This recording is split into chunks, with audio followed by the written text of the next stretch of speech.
Snow.com hüdürlüyer. Tatlı sözlerin, gözlerinde gördüğüm geleceğim ışığım.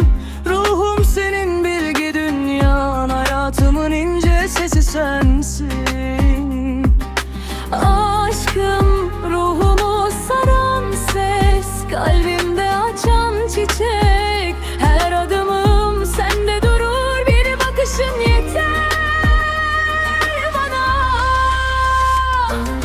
Kalbim seni kıskanır, kalbim seni kıskanır. Kalbimde sen varsın, başka kimseye yer yok. Kalbim seni kıskanır, kalbim seni kıskanır. Seninle her an güzel, seninle her şey tamam.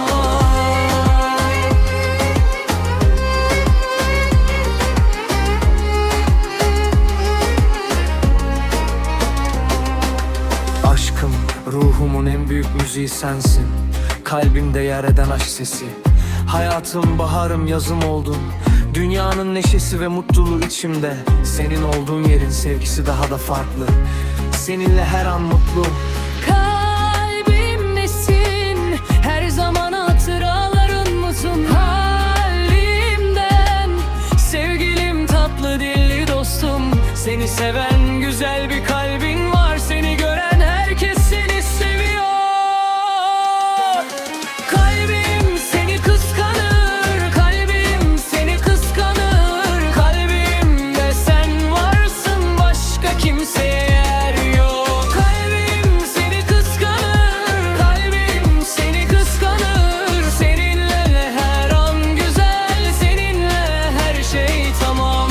Bir gülüşün yeter, içim yeniden doğar. Rüzgar dinse bile ben sana varırım.